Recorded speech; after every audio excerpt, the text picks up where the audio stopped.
hello, Ellen. Well, hello, Trevor. Here we are. We are. Back again at Das Table, the table. Don't do an accent. Already? I can't do an accent? No, you were very close. I was very close. I was super close. It felt right, though. It felt so good. Did it? Yeah, I was going to jump right in. Okay. And why not? Well, I have some reasons. I think it's sort of well documented. Why not? But that's fine. Well, welcome everybody back to another episode of Yard to Table. I'm Ellen Scherer Crafts. I'm Trevor Crafts, and this is our little podcast, a little place to talk about all fun things that are food and growing and cultivating a very delicious life. Absolutely. And been doing a lot of cooking lately. We have been. We've been doing a ton of cooking lately. Yes, which, I mean, we do a lot of cooking, period. Anyway. Yes. Generally, we just do a lot of cooking. But there's been a lot of prepping. We do a lot of dishes also. Yes. That's the flip side of the cooking is the dishes. It's endless. Our child is on deck, by the way. I think partially she would dig it. I don't know why. I hate it personally, but I think she might get into it. Yeah, I think it's time. But, in all the cooking, made these yummy zucchini muffins. They are delicious. And it was literally the last of the harvest from this year, and we're shredding a bunch, freezing a bunch. And I made these muffins and I'm cracking up because, we have a guest today.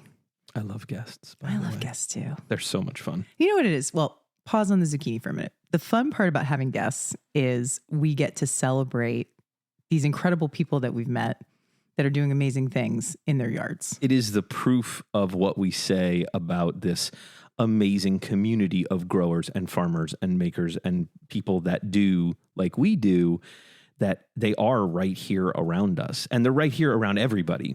Yes, our specific area is just full of amazing humans that are doing these things. But I think that's the cool part is I know everybody in every growing region has amazing people right in their backyards. Which is why we want to inspire all of you listening to find those people. Find them, listeners. Find Find there.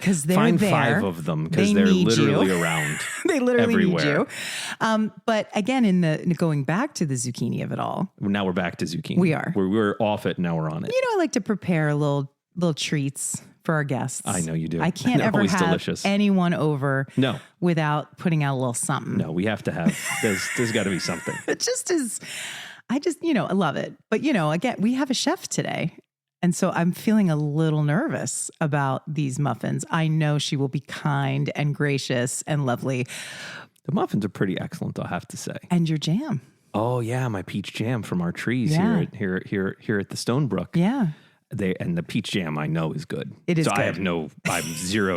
I generally don't have nervousness about that stuff anyway, but no, you on the confidence scale, you have no low points.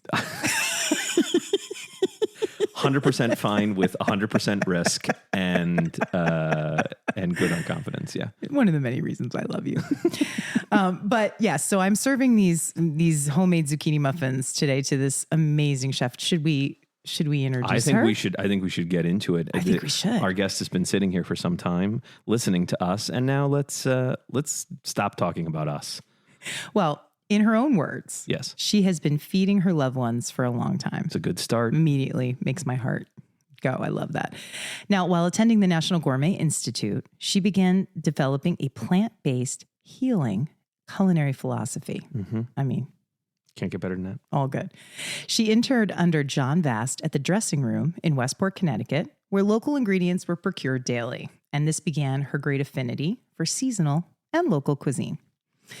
Now, our fantastic guest also gained valuable experience at other restaurants like Pagano Seafood, Heirloom, Walrus and Carpenter, and Centro, and developed skills in both the front and back of the house, which is very important. Kind of like us.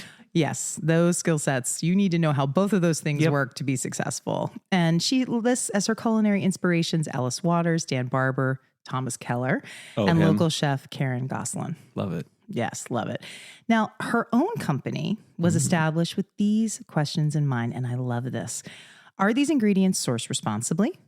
Are we promoting sustainability by supporting local farms, using reusable packaging, and composting with low food waste? I hope so. Are the menus we create cutting edge, bursting with spectacular flavor combinations? They should be. Well, to answer these questions, these burning questions. And more, probably. And more. We're so excited to welcome to the podcast Yard to Table today, Genee Habansky from Herbaceous Catering. Yay! Hi, guys. Hello. I'm so excited to be here with you guys. We are thrilled to have you here. We are so excited. Yeah. I just reading those questions again just made me excited. And I can't wait to eat your zucchini muffins. Be kind. Oh my gosh, they're going to be so good. We're They are so very good. excited when people cook for us. You have no idea. I imagine You have that's no true. idea. You're doing it the other way all the time. all the time. Okay, all that the makes me time. feel better. Yeah, okay, good. yeah. I know. Please don't be nervous. We're so excited about it. So the next time you guys have Genee over, just cook for her. Please. Yes. All listeners that are currently listening to the podcast. Yes, I love 'Cause why that. not? Yes. She likes to eat, and so do we. And she likes to make. And she's doing all these amazing things This for is why. all of us. So She- that- we need to give back. That is actually how we met, Genee. That is right. We met at a dinner in a yard. This seems to be a reoccurring theme for us, that we meet in yards. Maybe what inspired us to start the podcast. Yeah. We did. So where did we meet, Trevor? There was a dinner that you made at Wakeman Town Farm. Yeah. Which I is in remember. Westport, In Connecticut. Westport, and I think we went with Liz Rubin. We sure did. Yeah, Yes, you did. she invited us. It was the first time that we had gone out, and we had this absolutely fantastic dinner that was prepared and all plant-based, as I recall. Yeah, we did have some proteins Yeah. in there, but you had a choice if you wanted That's right. plant-based That's or right. not. Yeah. And we went with plant-based because it's so much fun. Yeah, it is so much fun, right? Well, I mean, when you do it right. Yeah, exactly. Exactly.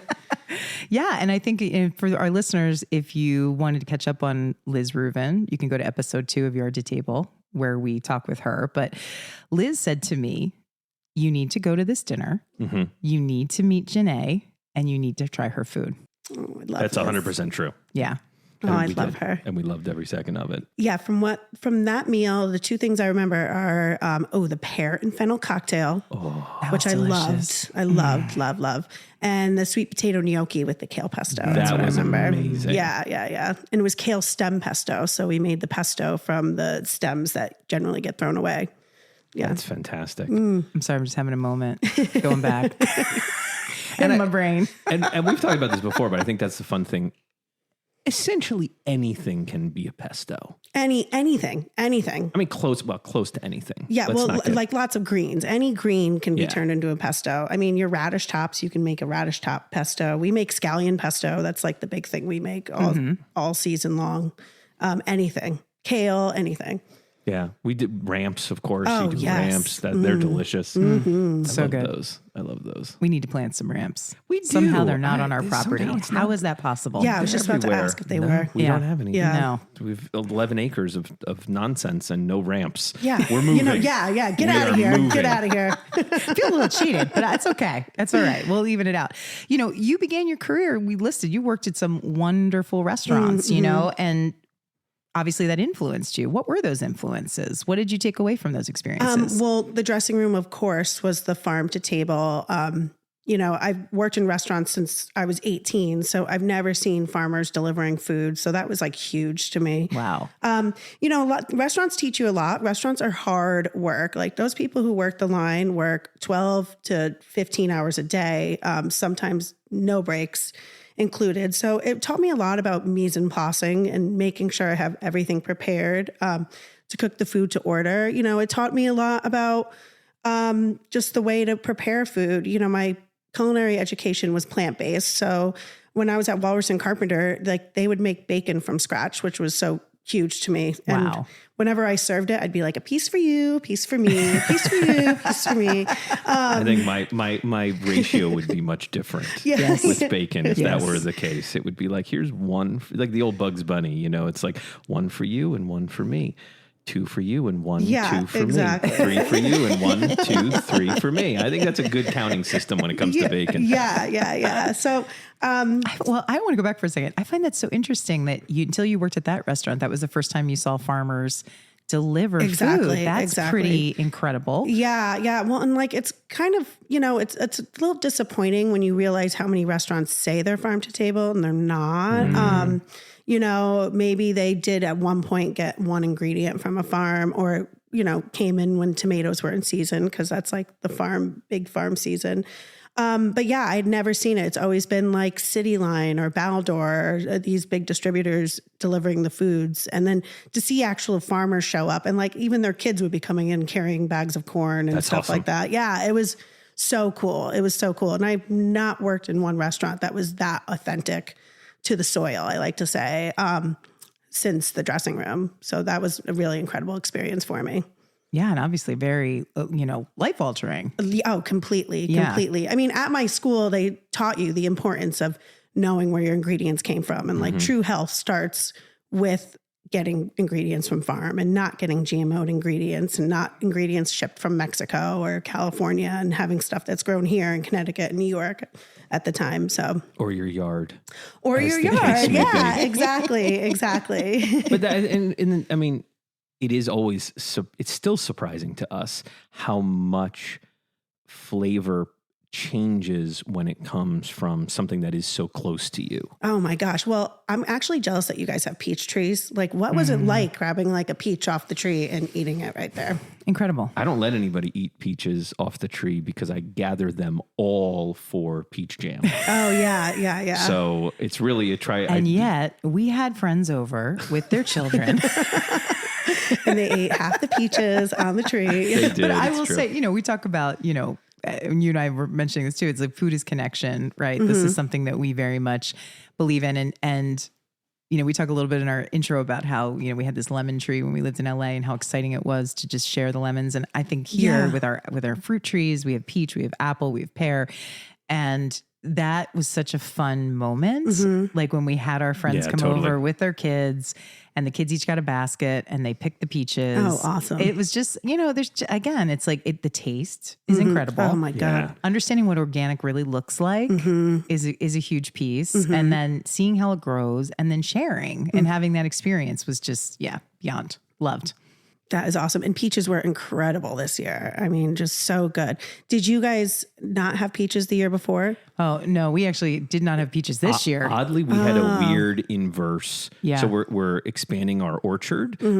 We have these couple of great peach trees that are incredibly productive.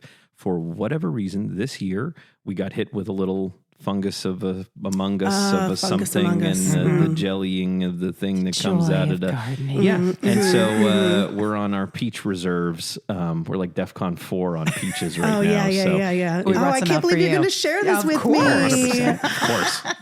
I feel That's the whole so point. honored. That's the whole point. Got to put it in the jars so that you can share it with people. So working in the restaurants, I've worked in restaurants. We know that it's a lot. Where was the point? What was that turning point for you when you said, I want to start my own business? Yeah. I mean, I really was so grateful for the experiences I had in restaurants. Well, also being a woman in the kitchen is very difficult, especially in such a male-driven world. I was so grateful to have positive male figures in each restaurant I worked in that really had my back. And the last restaurant I worked at was very heavy foods and barbecue, which was delicious, of course, but I really wanted to cook my own foods.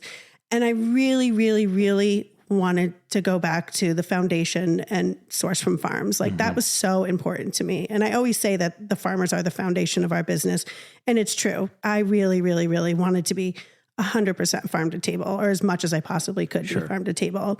And that was the big thing that made me want to go. Plus I was like working 70 plus hours a week, and it was the month I was getting married, and I was like, mama is tired.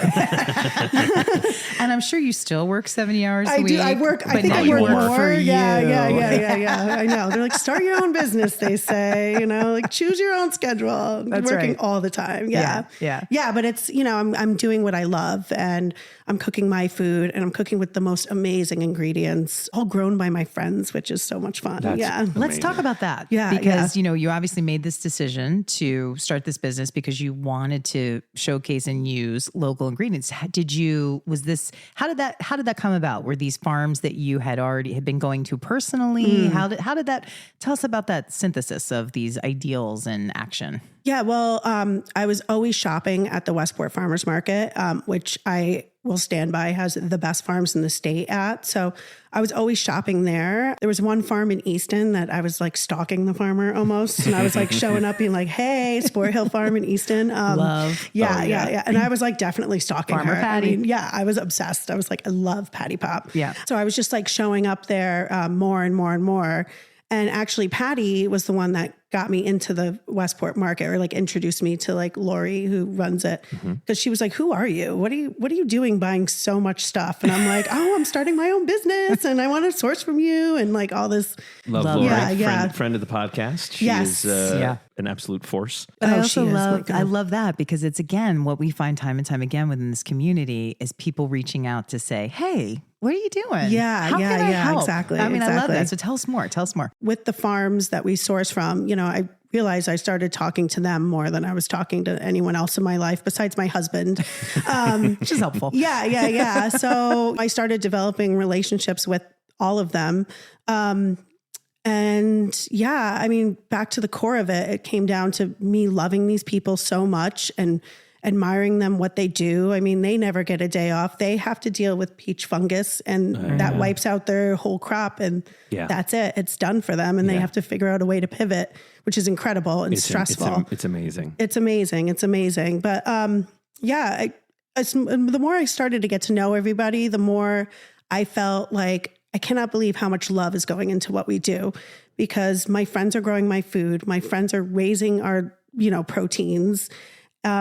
They do the best and they work so hard for us, which is incredible. And then, we get to put that on a plate and honor what they do. So we're just so lucky that we have incredible Connecticut farms. Incredible. Absolutely. Yeah.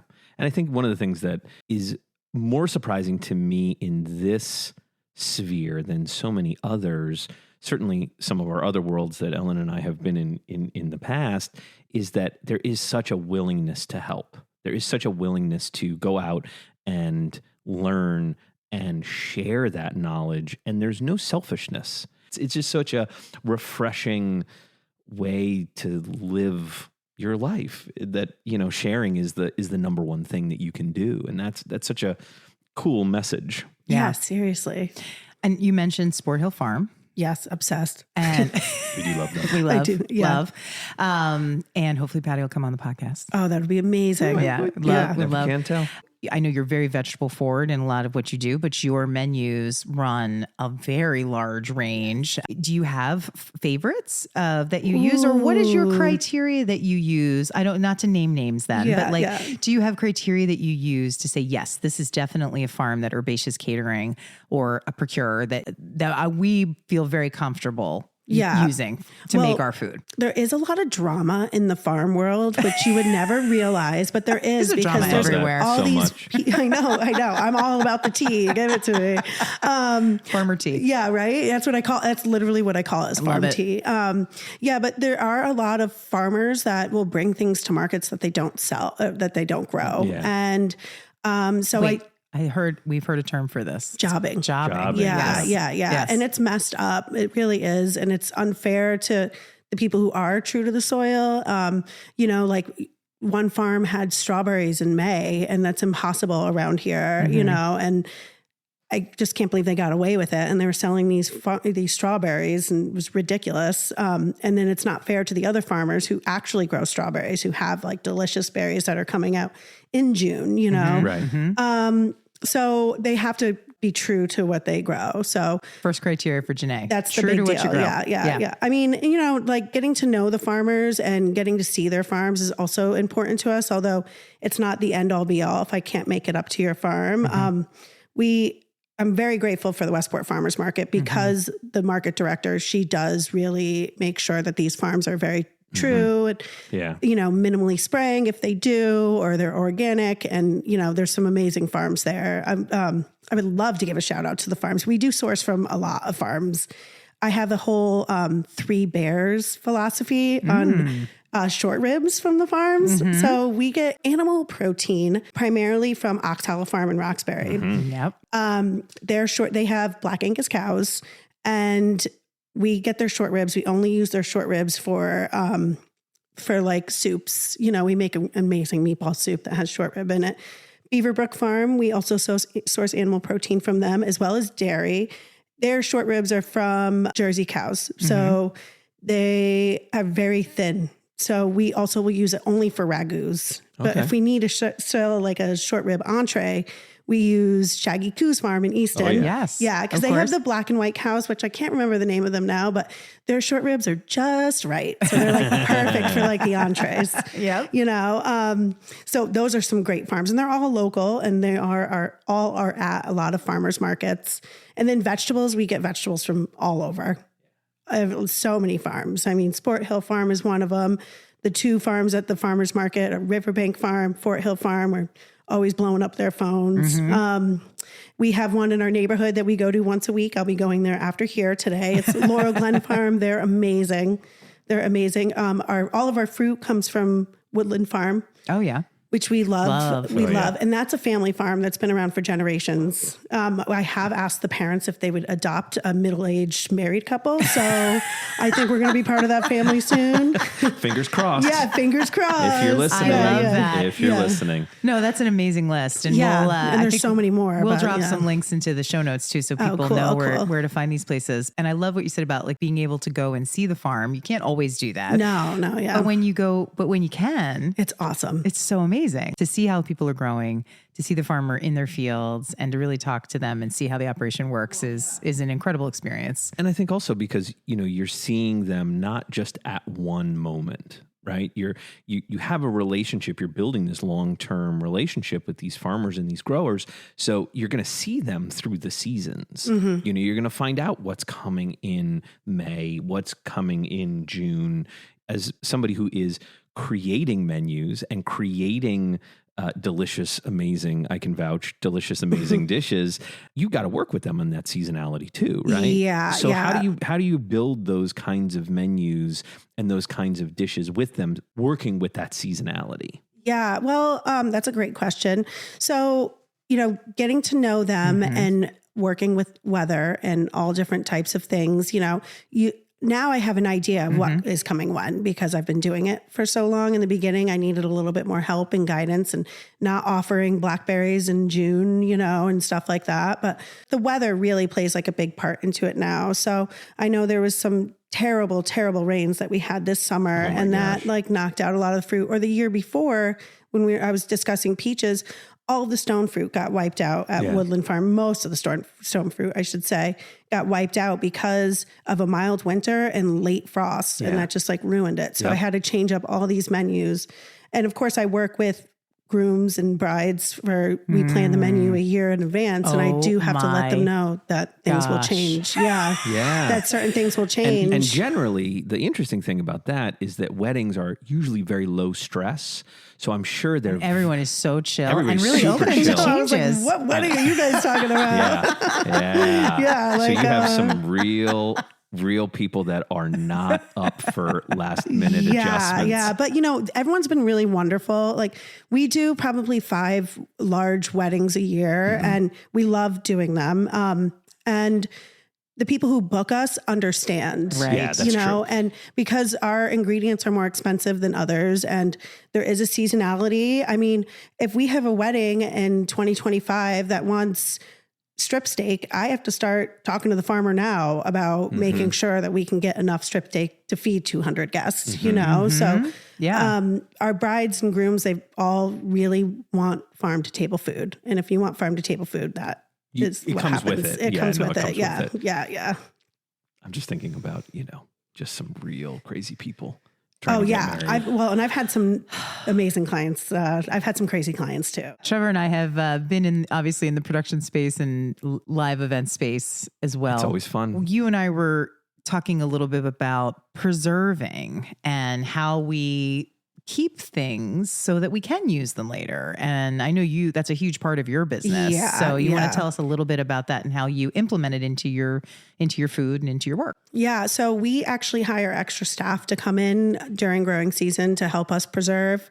That's this is the problem. Yeah. I haven't brought extra people in. Yeah, you need to help extra me people. preserve. I mean, it's so much A man work can preserving. only make so many jars of peach jam. And I can only make so many jars of sauce, Correct. tomato sauce, Yeah. and That's soups. see, we learned. Soups, That's why we do this. So we That's what learn. we do. Yeah, Yes. yeah. So you bring people in. So we bring people in and we start preserving right in the beginning. Like in our Smart. freezers right now, we have pestos dated all the way from the beginning of growing season. We have ramps that we just pureed and just keep there. So in the winter, we can bring out like a ramp lasagna and people will be like, oh my God, like the freshness. Because it's come great. from? Because you're like, oh my gosh, I'm not expecting this right now. I love that. Yeah. I mean, we shell tens and hundreds of pounds of peas. So we were able to serve peas for most of the year. We, of course, make sauces and jam it. We do a tomato garlic confit that we jam. A lot of the farms, though, Sport Hill Farm included, sells an amazing pureed tomato. So that I stopped doing because I can get it from her and it's amazing. Love her tomato sauce. Oh, it's so good. Sport It's so Farm. good. Yeah. We are also a huge fan of the hickories and their salsa. Yeah. I don't even, why would I even make salsa when that is Yeah, there? Probably Exactly. the greatest salsa I've ever had, period. Really? Full stop. Oh, Wow. so good. I Yeah, gotta check so out that good. Yeah, they have a salsa. green No, and a no. red. I'm a fan of the red. The green is delicious too. It's just all- personal preference. All good. Oh, wow. So that's good to know too. Yeah. Yeah. And then we do lots of jams. I'll make simple syrup, like out of ginger. I've been making a bunch of ginger honey, simple syrup. We do lots of booze. We do like love different booze. fruit bandies and vodkas and all that kinds of stuff. We'll make tomatillo salsa that we have. We make all different kinds of things and preserve it. So what's get a little bit further into it. So like, what's the operation? Like how many freezers do you have? How far does this go? Oh my God, I have so many freezers. Right. So yeah, Because yeah. you're talking about all this amazing stuff, but that requires space and scale and, Yes. and Yes. as you're growing business and you need all of this stuff. Yeah, we have 5 standing freezers, and each one I try to designate for each thing. So we have one that's green. So it's all the peas, Yep. the pestos, Okay. and we have so many pestos. And we're still making pestos too, because now we're like in the kale pesto season. Right. And then we have another freezer that is meats, because we buy a lot of meat. And we have all different freezers. We have one freezer where we keep things that are sweet in. We have one freezer that's more savory. And then we have like walls and walls of canned goods. Right. So we make a lot of canned goods as well. So awesome. Yeah. Yeah. It's awesome. It's awesome. And I like to like look at it. I know it's like weird, but I like to No, go down it's there and be not. like, It look at it's all like a we've trophy done. wall. Yeah. It's like jewels Yeah. in Yeah. a treasure chest. I know, but it's love like it. already diminishing too. Like it's sad Yeah. when you start taking that stuff out. But then once next growing season Coming starts, back. we're back at it. We're So back is it at mostly, it's all pressure can, water bath? we do the a little of both? water bath canning. Yeah. Yeah. So, and that's cool and fun. You learn lessons doing that too. Oh, Like yep. fill it yeah. up too high, it explodes. Like that's the Oh, yeah. worst. Yeah. That is the worst. But Or yeah. is it too low that it's not going to be okay? Yeah. We have a That couple also- of jars of green beans that we want to I think use. they're fine. Yeah. I'm like, they're where's fine. the botulism I'm gonna eat stick? 'em. Can I get that? I know. I need a little tester. Yeah. But I mean, for people listening, we're talking about, obviously for your scale, it's very large. And, Yeah. but if you're growing at home, you can just take a couple chives that you've grown out of your garden or a pot that you have on your kitchen windowsill. We talk about this a lot. Growing doesn't need to be large scale. It can be No. small. And, we've talked about this before, but we call these things flavor bombs, where you just, some of the fresh herbs you've grown, you just chop them up, throw them in an ice cube tray with some olive oil, and you have Perfect. something that you can continue to use through the winter that has that spirit of summer or springtime, Yeah. which is lovely, in that, And even When you one, I need mean, it, when you need that even little one small, if you have the space, even one small little deep freezer. You know, they're really not that, they're not that much. No, at I think Home they're like Depot or whatever. $50 They're or not something. expensive. Yeah. Totally. And then you've got all of that to pull from and, you know, and to get, because not everybody has a staff like Genee, you know what I mean? Well, she's running a business. That is also true. Yeah. And speaking of your business, so for people aware, you have a weekly stall at the Westport Farmers Market. Yes. You also participate in some other farmers markets in the area. I know Ridgefield. Yeah, just correct? Ridgefield. Yeah, Okay. Westport and Ridgefield. This year, Saturdays are so difficult for us because we have Events. events. Yeah. So this was the first year that we did a Saturday market. Gratefully so, the Westport market's always on a Thursday. Yeah. And we obviously I've mentioned it already, but I love that market so much. We joined that market in 2019, right before the pandemic. Wow. Lori, the market director, went out of her way during the pandemic to start a special safe shopping place for people to shop. And that saved our business because before we were not doing any prepared food. So that saved our business. So I'm so grateful for that hub that we have and that family that we have at the Westport Market. So for those of you listening, we're talking about Lori Cochran-Dougal, who is the director of the Westport Farmers Market. And we did an episode with her. And so you can listen to that and hear all about the amazing work that she's doing on Yard to Table as well. Yeah, she's an icon. So you talk about Saturday. Saturday's a hard day because you have events. Hit us with an event disaster story. Oh my God. Because we love them, because we've lived them. We need to hear at least one good, No names. no names to protect the names. innocent, but something fell apart because it happens. Oh my gosh, it happens. It happens. And you really have to think on your feet. And That's the best part, though. Never let the client know, you know? It is the best Yes, part. And it when you is. come out on the other side, you're like, yeah, And it is amazing. Oh, yeah. horrific. It is horrific. I mean, it is horrific. But then you come out and I think this is the addiction. Yeah. Oh, yeah, yeah. exactly. It's an adrenaline push. It is. So tell us all about it. Well, spill more tea. Oh my gosh. Yeah. Well, I mean, I've had different things where I've gone to clients' houses and they're like, oh, I forgot to tell you our ovens don't work. And I'm like, Oh, that's a big one. okay. Yeah. I had a wedding that we did. I know it's terrible. I'm like, how could you not tell me that? You know? Is there a grill? Yeah. And I'm like, oh my God, what am I going to do? And we're not sterno and chafing dishes caterers. So I was like, oh my God, for the first time in my life, I was like, I wish I had a sterno and a chafing dish, please. I did a wedding and the baker of the wedding cake wanted the cake in the refrigerator. And I had told the client that we needed refrigerator space. You know, it was like a hot day. We were serving fish, you know, like we needed with scallops, we needed refrigerator space. She was like, okay, I'll figure out a place to do with it. So in the meantime, I'm like, I got to start getting stuff in this refrigerator. So I'm like putting stuff around. I'm moving the cake. The cake is in 3 separate pieces. I'm moving the cake around. I shut the door. I open the door and like half of the cake is stuck on the door. And I'm like, oh my God. Oh my God. That's a pretty good Because story. it's painful. Yeah, it That's was fantastic. painful. What did you do? Well, luckily the baker had some frosting she left out and I like found like a knife in a drawer and I'm like trying to like fix this cake. It was so stressful. Oh my gosh. I don't think she noticed. If she did, she didn't think it was my fault. And then I'm like cleaning the door of the refrigerator too because I don't want them to know. That's called Of evidence. course. Yeah. And That's I'm like called taking the evidence. fish out and I'm like, okay, nothing's going in the refrigerator until she moves this. I've also gone to an event space that was a new event space that said they would have refrigeration and did not. Oh. And I was That's like, hard. okay, you know, and again, it was like all this food that cannot be out at room temperature. So luckily there was like a gas station by. We bought all these like, I hate saying this as somebody who cares about the environment, styrofoam coolers. Of course, And we're right. like filling it up with ice and like trying to keep the food on there. Right. Like, yeah. That was, Events, you got to make it work. There you is got to no make tomorrow. it, and you cannot stop. You Show can't must like, go on. yeah, exactly. Those are good ones. Those Yeah. are really, really good ones. Like if someone's hiring Herbaceous Catering Yeah. for an event, what is the expectation? Yeah, what's the process like? What is it going to be like? And what are they going to get? When we start, we send them a slew of menu ideas.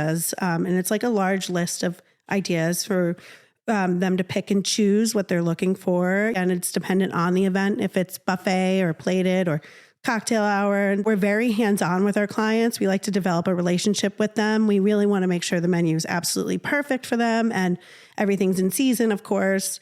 And yeah, we work from there. You know, we do site visits. We check, make sure everything works. I call everything bad that happens, I call it a lesson. Like That's you just right. like learn from it and you like 100%. move on. Yeah, you guys know. Yeah. But also your presentation is so beautiful. Thank you The for saying way- This is that. where having an audio podcast is a bad thing. I know. Because being able to see this it's such a feast for the eyes. Thank It's just you. so and, Thank beautiful. you. and it's Plated. not I will go even one step further, Go. Ellen. Yes, Trevor. It's not even just so beautiful plated.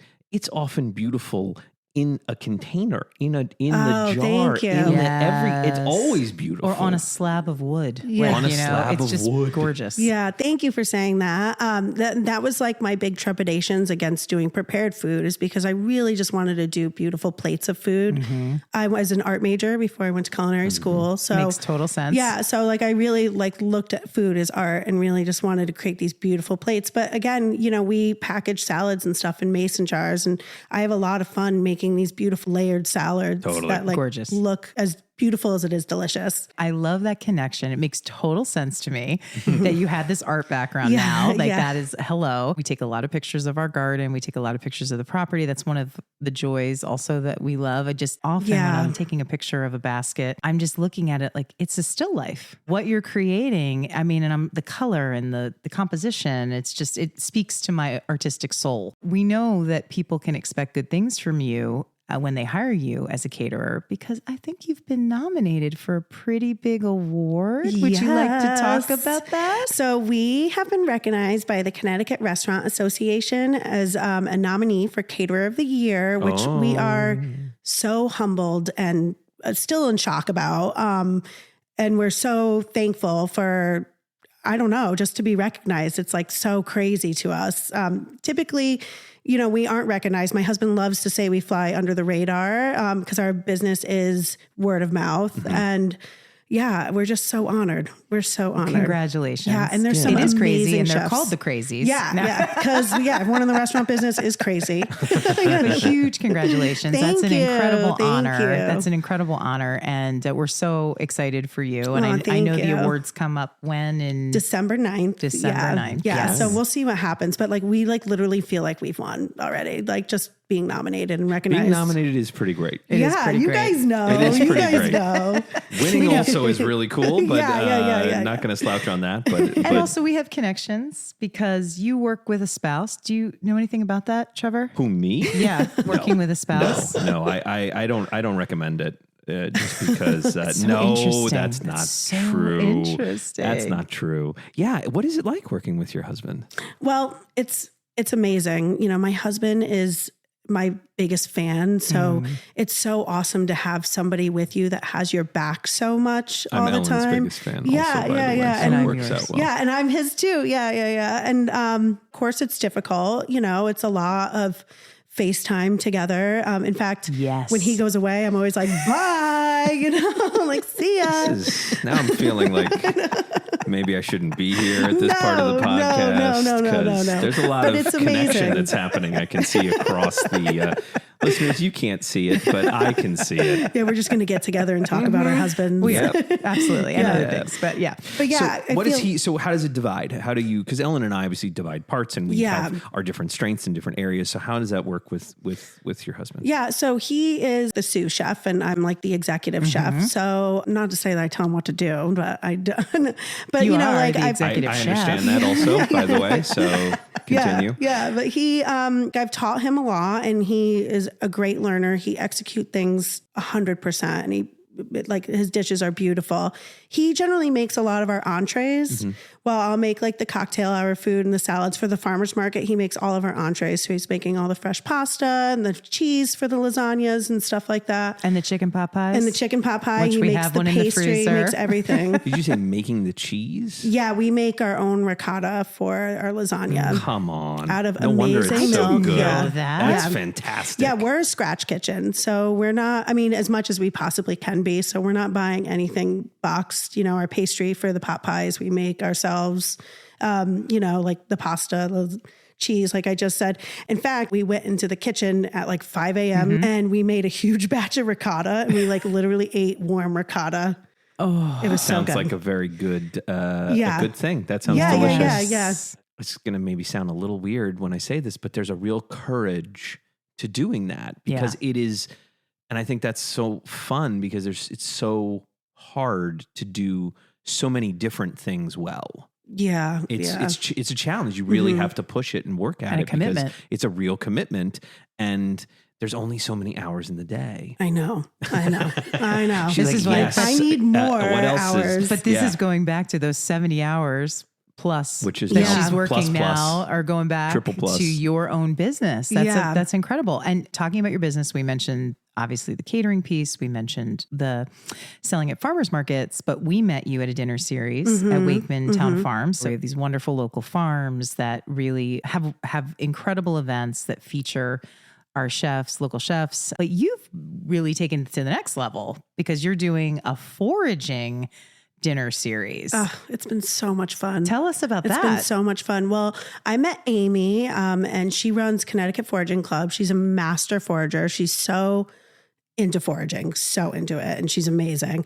And we've partnered up and we've been doing a dinner series. So far we've done 3. We're definitely doing more of a 5-course forage to table meal. So Amy takes everybody out on an hour and a half foraging walk, and you identify all different wild edibles, invasive edibles, mushrooms, all good stuff. And then you come back to the kitchen and we prepare the 5-course meal. You have a choice of animal protein if you want, or vegetarian. It comes with a forage mocktail cocktail, and it has been so much fun. We got to do that. I know. We have It's not so yet. awesome. I know. We have not yet partaken. There's a sadness I have because the dates have been in conflict with other things, and I just need to know when this is happening again. Actually remember, I did see one of the plates from one of these fabled meals, and I saw all the plates. I'm on your Instagram all the time. It was absolutely gorgeous. And I feel like I really need to know more on the foraging side because just a quick aside, was incredibly excited. A couple of weeks ago, I was with one of our good friends, also a local farmer, Tom Kubik, who has taught us so much. He's a multi-generational farm guy. We were wandering around a little bit in the back on some of our acreage, and I was so excited because I found a huge patch of chanterelle mushrooms. Oh yeah, this was a great year for them too. Except they were not chanterelle mushrooms. Oh no, they were the pumpkin colored poisonous ones. Ones.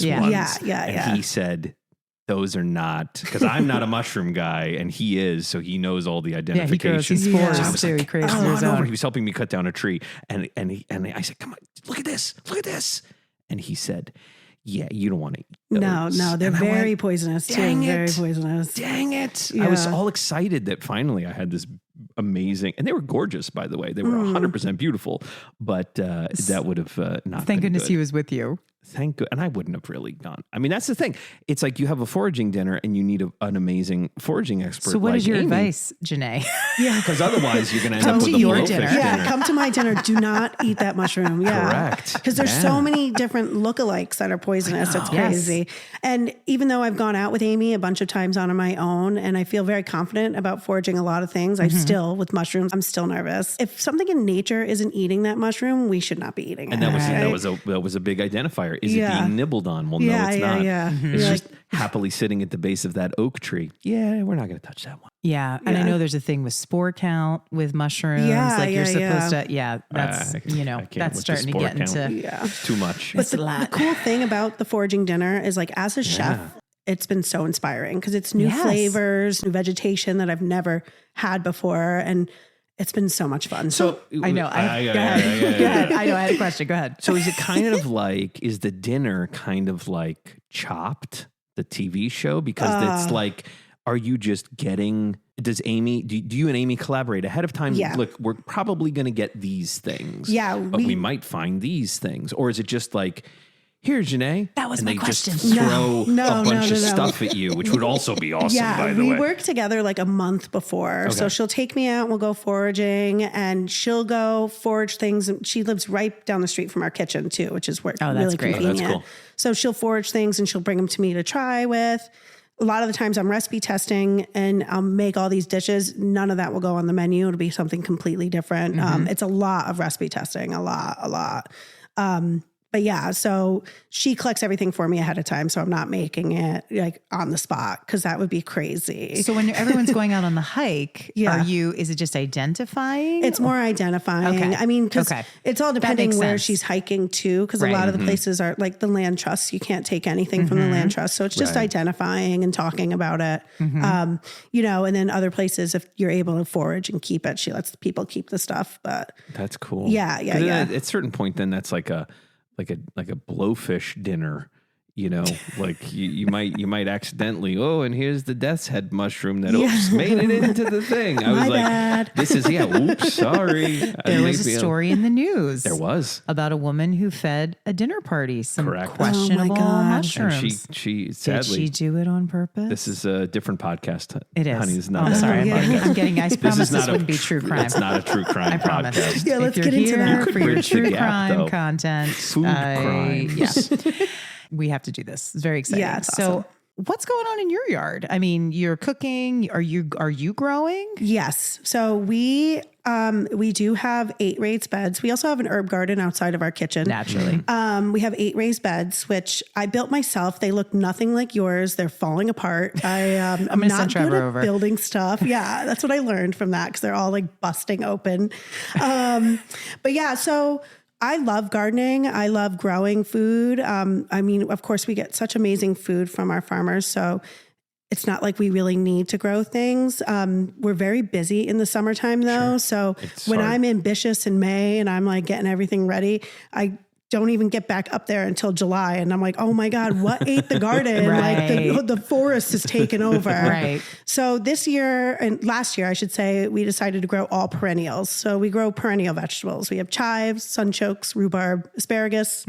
I do keep a couple beds open because I love growing radishes. They're easy to grow. And I need in the early spring that radish with butter and sea salt. Like I need it. I can't get by a year without having that early in the spring. And then we grow garlic because that's also very easy to grow. Yes. Yeah.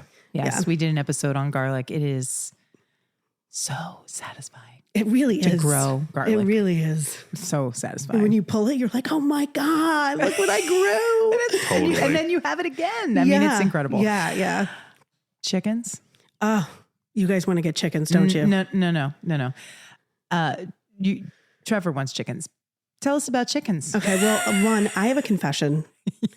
My name's Genee Habansky, and I am a crazy chicken lady. Oh, It has happened. The first step is about identifying it and know. about letting it happen. It has happened. I love my girls so much. They give me so much joy. They are fun to watch. Trevor's looking at me. Oh, Go ahead. yeah. There's like a big hierarchy. So, yeah, they are fun to watch. There is drama. Who needs Real Housewives? You got Real Chickens of Fairfield County. Yeah, it is so much fun. Easy, take care of. It's work for sure. yeah. Chickens depend on the sun. They're up with the sun, down with the sun. So, unless you have an automatic door, you got to be up at 5 a.m. when the sun's rising to take the chickens out. I've gotten used to it. I didn't realize it was such a early morning commitment, but it is. And then, you have to predator proof. Like the predators come. When I pulled up here, I saw a huge hawk in the tree. I got a night vision goggles. And Yeah, I got we've those for you. Yeah, we've got a lot of coyotes. Oh, yeah. We've got a lot of everything. Yeah. Yeah, I don't want to even Wild know Kingdom what's out there. at Oh, yeah. Stonebrook. Yeah. The first week I got the chickens, I think I spent I didn't sleep at all that week because I put up all these motion sensor Yes. lights and Yeah. it would go off and I was like, what was that? Literally staring at the window. Might have been a fox, might have been a skunk. Yeah, it might have been the Hard to wind. know. Raccoon. Might Yeah, have been nothing. yeah. Yeah. I know. We also have these lights that blink overnight and we live by Sikorsky Airport. They probably think it's like a landing strip because it's I put so many lights out You're there. protecting your girls. Yeah, but I mean, I've had the chickens almost 4 years. I've never lost one to a predator. That's excellent. Yeah. And I love them. And having the fresh eggs, it's amazing. I'm just saying is that thus far, all of the many varied guests that we've had, not one, Ellen, has said, never get a chicken. Yeah. They've all said, I'm just putting it out there. I'm not saying anything one way or the other. Yeah. All I'm saying is that everybody seems to be rather chicken positive. Yeah. Yeah. Well, and they're amazing Chicken forward. composters. They're amazing composters. And I'm just taking lots of notes. Are you? Yeah. Yes. It's funny because I'm, listeners, you can't see what I can see. Ellen is just waving her pen in the air. it's true. And she's not actually taking any notes It's mental at all. notes. I have Are a they? great memory. There's something mental going on right now. I'm my not sure it's mental notes. acuity is I'm on not point. sure it's notes. You'd be right. But we do enjoy so many of our friends and our guests and our neighbors also have chickens. So I think I do love fresh eggs. Oh, you they're know, so good. I think I posted a picture of fresh eggs that we got from our friend Christina, and you were like, we call that egg porn. Oh yeah, the different colors of was- eggs. Yeah. That's what you really want. That's what I really want. At least I want the rainbow. Yeah, same I here. want the Same Easter here. eggs. I want all this amazing and the stuff. color and Yeah. the nutrition is so We actually much got different. an egg. We got eggs from Ox Hollow Yeah. not that long ago, and there was like a very pink egg amongst nice. the eggs that we got, which were sort of standard brownie Easter color. egg. But Yeah. it was like an Easter egg in my egg. One of my girls lays pink eggs, Oh. and I So love cool. it. They're I so love cool. it. Yeah. We have. I really want to add a green layer, but we have a dark brown layer, blue egg layers, and light brown layers. So Is that the official language? Layers? that we layers, call it? yeah. Like Oh. the farms, they usually have more prolific layers that like lay like lots of eggs a year. Like Yes. the Rhode Island Reds or the White Leghorns, they lay 300 plus eggs a year. Like the fancier breeds lay less and less. Yeah, Right. So but they They're are special. prettier and They're- prettier. so they are special. Yeah, it is total egg porn. And that is what I want a green egg layer so badly. It's funny though, because I think it's always surprising to us on the rare occasion where we do have to get even just some store-bought organic eggs. And we're very specific about what we buy. The difference in color and flavor is really kind of shocking. Yeah. And I mean, that's obviously a theme that we always have here. The closer it is to you, the stronger and the more powerful and more wonderful those flavors are going to be. So this has been so fun. I have a couple more questions we All want right, to cool. ask you. But so what is, we talk about, I cooked you some muffins today. But when you're just at your home and you're eating, like, what are the things you like to cook for yourself? What's your faves? What are your favorites? Wow. So we don't cook a lot at home. I wondered. I know we do not cook a lot at home. And I know this reigns true to a lot of chefs, but we cook so many hours a week. So Yeah. when we get home, we're either eating prepared food by one of our friends or eat something super simple. We eat a lot of eggs. Last night when we got home, Jesse made us omelets with black Perfect. beans and they were delicious. That sounds amazing. Or we eat like leftovers, Yeah. We, the yeah, life we of do. a chef. Yeah. Yeah, like if you came to our house, like our kitchen is like a small box. Like people are like, "You're a chef, and that's the stove you have," and I'm like, "Yeah, it hasn't been on in weeks." Yeah, yeah, it's just so hard to want to cook on our day off. But I let's will pretend Yeah. that you have a moment Oh yeah. Yeah. where you're like, it's a holiday and I don't have 11 events and I don't have to prep Yeah. 30 other things. What's a go-to that is always like, I love it and it always Or your favorite works? one to cook for your customers. Yeah. Okay. Oh, yeah, there you go. Well, something if I do have time at home, my best friend is Korean and she has introduced me to this black bean noodle dish and it is unreal. You can get like the black bean paste at a Asian market, which there's a great one up in Milford. And it's just rice noodles, lots of veggies, and this black bean yummy savoriness. It's so good. So That that'll be sounds like some delicious. comfort food I'll make for myself. Love it. And then we also do like a lot of, pastina with butter and stock is so amazing. That's Yeah, also that's pretty fantastic. comfort food. That's It's comfort so in a good. spoon. Yeah. It's so good. Can't be pasta and butter and broth. And it's Yeah. like, okay. Yeah. I'm good. And See you in 3 hours. Exactly. Yeah. It's nap time. Yes. Yeah. And it's hard to decide what my favorite thing to cook for customers. It's kind of like if I had to decide on who my favorite child was, because I love every dish we create. I love. That's why we only had one. Yeah, I know. So much easier. I know. We do have a favorite kid. Yeah, so you do. One. Easily you do. say it. Yeah. And I can imagine it changes again from season to season. Totally. Right? Just like, with the spring, I was saying with the radishes with butter, like I must eat that every spring, and then like you saute them in butter? No, you just take it, thin. You barely wash it. I literally like dip it in butter and eat it, and then sprinkle a little sea salt. Yeah, it's so good. Look at that. Listen, when you guys pull those radishes out there, do it. I'm going to do it. Do it. Get some like really good butter. Yeah. I mean, Arethusa does a butter with salt already in it, and that's really good. You won't have to add any more salt, but it's so delicious. It's so delicious. That's what I'm going to do. I'm so hungry right now. I know. What are those muffins? I can't even say how hungry I am. Oh, man. You may hear on this mic the rumbling of my stomach. That's so true. Well, Genee, you have given us so much of your amazing time. Oh, thank you for having me. We so appreciate you coming and talking about mostly just the fact that we should get chickens. Thank you for that vote. That was not the moral. chickens. I think that was kind wasn't of the moral of this story, but part of it. That's what I got a lot of it from Anyway. there. But we loved having you here with us at the table, and thank you so much for coming. Thank you guys so much. Thank you. I really had so much fun. Thank you so much. Herbaceous Genee. She is herby fabulousness. That was such a great time. It really was. So much fun to have around. It's so fun to talk to these amazing people in our community that are so passionate about foods and local farms and Radishes, butter, and creating delicious food. Chickens.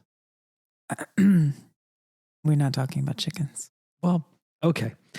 That's fair. And we know everyone is going to want to try Chef Genee's food. So it is amazing. You can find her obviously at her website, which is herbaceouscatering.com, and follow her on Instagram at herbaceouscatering. And we'll also put that information in the show notes. Don't forget, you can get her incredible food every Thursday at the Westport Farmers Market, our favorite, 10 to 2. And the summer market is on Imperial Avenue, and the winter market is at Gilberti's in Westport. Oh, both winners. Total winners. And I did not agree to chickens. But maybe you did. Thanks for being with us and having a seat at our table. Yard to Table is a production of Macrocosm Entertainment.